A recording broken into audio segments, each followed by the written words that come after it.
ইতিহাসে এমন কিছু যুদ্ধ আছে যা শুনলে অবিশ্বাস্য মনে হয়। সব যুক্তি, সব হিসাব নিকাশ যেন এখানে এসে ফেল করে যায়। আজকের গল্পটা ঠিক তেমনই এক লড়াইয়ের। ভাবা যায়, একদিকে মাত্র ৩,০০০ সৈন্য, আর তাদের বিপক্ষে দাঁড়িয়ে আছে ২,০০,০০০ সৈন্যের এক বিশাল বাহিনী। তো একদিকে ছিল কারা? মুসলিমদের ৩,০০০ সৈন্যের একটা বাহিনী। হ্যাঁ, এটাই কিন্তু তখন পর্যন্ত তাদের সবচেয়ে বড় সেনাদল ছিল। আর তাদের প্রতিপক্ষ সেই সময়ের সুপার পাওয়ার রোমান সাম্রাজ্য। তাদের সৈন্য সংখ্যা ছিল ২,০০,০০০। আর এরা কিন্তু যেন তেন সৈন্য না, পারস্যের মতো আর একটা বড় শক্তিকে হারিয়ে তরতাজা হয়ে ফেরা এক বাহিনী। মানে একদিকে অভিজ্ঞতা, অন্যদিকে সংখ্যা, সব দিক থেকেই যেন আকাশ পাতাল তফাত। আর ঠিক এই কারণেই এই যুদ্ধটা এত বেশি গুরুত্বপূর্ণ। এখন প্রশ্ন আসতেই পারে, তাই না, যে কেন জেনে শুনে এমন একটা অসম লড়াইতে নামতে হলো? প্রায় আত্মহত্যার সামিল একটা অভিযান। এর পেছনের কারণটা কিন্তু খুবই দুঃখজনক। ঘটনাটা শুরু হয়েছিল একজন দূতকে কেন্দ্র করে। নবী মোহাম্মদ সাল্লাল্লাহু আলাইহি ওয়াসাল্লাম রোমান সাম্রাজ্যের দিকে একজন দূত পাঠান। কিন্তু রোমানদের অনুগত ঘাসানি শাসকরা সেই দূতকে অত্যন্ত নৃশংসভাবে হত্যা করে। এখন দেখুন, তখন হোক বা এখন, একজন দূতকে হত্যা করা কিন্তু সবচেয়ে বড় আন্তর্জাতিক অপরাধগুলোর একটা। এটা সরাসরি যুদ্ধ ঘোষণারই নামান্তর। ফলে এর একটা জবাব দেয়া ছাড়া আর কোনো পথই খোলা ছিল না। আচ্ছা, তাহলে দেখা যাক দুই পক্ষের শক্তিটা ঠিক কেমন ছিল। তো ওই ঘটনার পর মদিনায় খুব দ্রুত একটা বাহিনী তৈরি করা হলো। সৈন্য সংখ্যা ছিল ৩,০০০। আর আগেই যেমনটা বলছিলাম, এটাই ছিল তখন পর্যন্ত মুসলিমদের জড়ো করা সবচেয়ে বড় সেনাবাহিনী। কিন্তু আসল ধাক্কাটা লাগল যখন মুসলিম বাহিনী জানতে পারল তাদের প্রতিপক্ষের সৈন্য সংখ্যা। রোমানরা এগিয়ে আসছিল ২,০০,০০০ সৈন্যের এক বিশাল বাহিনী নিয়ে। ৩,০০০ আর ২,০০,০০০ সংখ্যাটা এতটাই অবিশ্বাস্য ছিল যে আরবের অন্য গোত্রগুলো রীতিমতো হাসাহাসি শুরু করে দিয়েছিল। তারা বলছিল, এটা তো স্রেফ একটা আত্মঘাতী মিশন, এখান থেকে একজনও বেঁচে ফিরবে না। স্বাভাবিকভাবেই এত বড় সংখ্যার কথা শুনে মুসলিম বাহিনীর মধ্যে কিছুটা দ্বিধা তৈরি হয়। কেউ কেউ বলছিল, চলো মদিনা থেকে আরও সৈন্য আসার জন্য অপেক্ষা করি। কিন্তু ঠিক তখনই তৃতীয় সেনাপতি আবদুল্লাহ ইবনে রাওয়াহা দাঁড়িয়ে একটা কথা বলেন, যা পুরো পরিস্থিতিটাই পাল্টে দেয়। তিনি বলেন, আমাদের সামনে দুটোই পথ খোলা আছে, হয় আমরা জিতব অথবা আমরা শহীদ হব। তার এই অসাধারণ কথায় পুরো বাহিনী যেন নতুন করে অনুপ্রেরণা খুঁজে পায়, আর তারা সামনে এগিয়ে যাওয়ারই সিদ্ধান্ত নেয়। এই যুদ্ধের জন্য নবী সাল্লাল্লাহু আলাইহি ওয়াসাল্লাম আগে থেকে একটা চেইন অফ কমান্ড ঠিক করে দিয়েছিলেন। মানে কে কার পরে নেতৃত্ব দেবেন সেটা নির্ধারিত ছিল। নির্দেশটা ছিল এরকম: প্রথমে নেতৃত্ব দেবেন জায়েদ ইবনে হারিসা। যদি তিনি শহীদ হন, তাহলে পতাকা হাতে তুলে নেবেন জাফর ইবনে আবি তালিব। আর জাফরও যদি শহীদ হয়ে যান, তাহলে সেনাপতি হবেন আবদুল্লাহ ইবনে রাওয়াহা।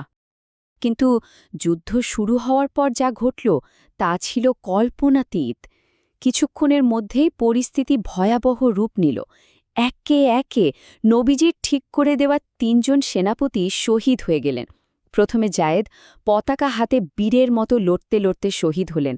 তারপরে নির্দেশ মতো পতাকা তুলে নিলেন জাফর, কিন্তু তিনিও বেশিক্ষণ টিকতে পারলেন না। সব শেষে আবদুল্লাহ ইবনে রাওয়াহা নেতৃত্ব নিলেন এবং তিনিও শহীদ হয়ে গেলেন। এই সেনাপতিদের বীরত্ব ছিল সত্যিই অবিশ্বাস্য। বিশেষ করে জাফর ইবনে আবি তালিবের কথা না বললেই নয়।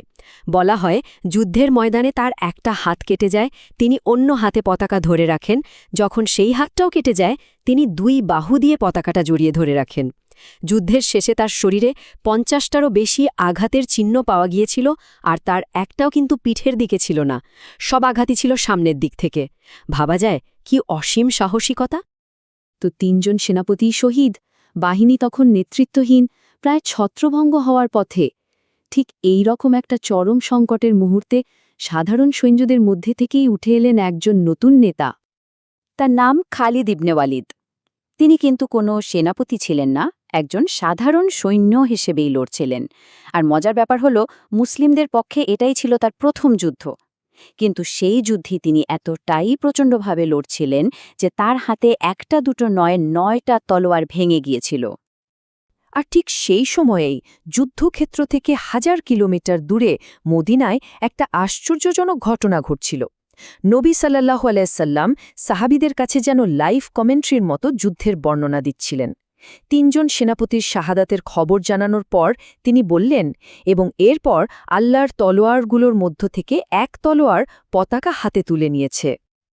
একই সময়ে যুদ্ধক্ষেত্রে সৈন্যরা সবাই মিলে খালিদ ইবনে ওয়ালিদকেই তাদের নতুন সেনাপতি হিসেবে বেছে নেয়, আর ওদিকে মদিনায় নবীজির মুখ থেকে উচ্চারিত হওয়া ওই কথাটার মাধ্যমেই খালিদ পেয়ে যান তার সে বিখ্যাত উপাধি সাইফুল্লাহ, অর্থাৎ আল্লাহর তলোয়ার। তো খালিদ দায়িত্ব নিয়ে পরিস্থিতিটা বুঝে ফেললেন। তিনি জানতেন এই 2 লক্ষ সৈন্যের বিরুদ্ধে সামনাসামনি যুদ্ধ করে জেতাটা প্রায় অসম্ভব। আবার যদি তারা স্রেফ পিছু হটে তাহলে রোমানরা ভাববে মুসলিমরা দুর্বল আর হয়তো সোজা মদিনা আক্রমণ করে বসবে, তাই তাকে এমন কিছু করতে হতো যা কেউ কল্পনাও করেনি। খালিদের পরিকল্পনাটা ছিল এক কথায় জিনিয়াস। তিনি কয়েকটা ধাপে কাজটা করলেন। প্রথমত, রাতের আধারে তিনি পুরো সেনাবাহিনীকে নতুন করে সাজালেন।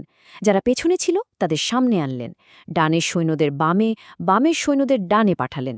উদ্দেশ্য, যাতে পরদিন সকালে রোমানরা সম্পূর্ণ নতুন চেহারার সৈন্য দেখে ভাবে, আরে মদিনা থেকে তো নতুন রিইনফোর্সমেন্ট এসে গেছে। দ্বিতীয়ত, তিনি একটা ছোট দলকে অনেক পেছনে পাঠিয়ে দেন। তাদের কাজ ছিল শুধু ধুলো ওড়ানো আর জোরে চিৎকার চেঁচামেচি করা। দূর থেকে দেখে মনে হচ্ছিল যেন বিশাল এক নতুন বাহিনী ধেয়ে আসছে। আর সব শেষে তিনি খুব ধীরে, সুশৃঙ্খলভাবে পিছু হতে শুরু করেন, এমনভাবে যেন এটা পালানো নয়, বরং শত্রুকে ফাঁদে ফেলার জন্য একটা চাল। আর এই কৌশলটা দারুণভাবে কাজে দিল। রোমানরা সত্যিই ভয় পেয়ে গেল। তারা ভাবল মুসলিমরা নিশ্চয়ই তাদেরকে মরুভূমির ভেতরে টেনে নিয়ে গিয়ে ওই নতুন আসা বিশাল বাহিনীর সাহায্যে অ্যাম্বুশ করার পরিকল্পনা করছে।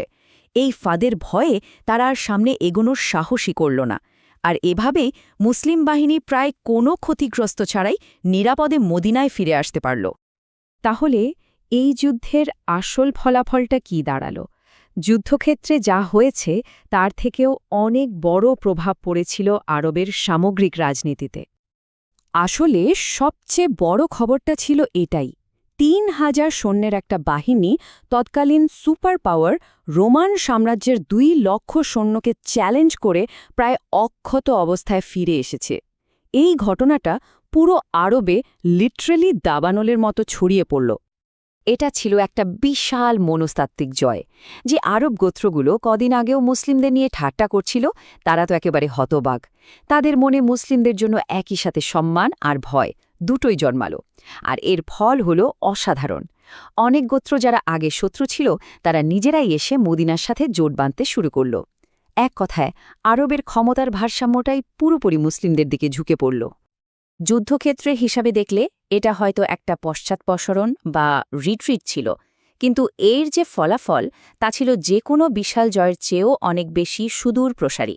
তাই শেষে গিয়ে এই প্রশ্নটা থেকেই যায়, মুতার যুদ্ধ কি তাহলে ইতিহাসের সবচেয়ে সফল পরাজয় ছিল?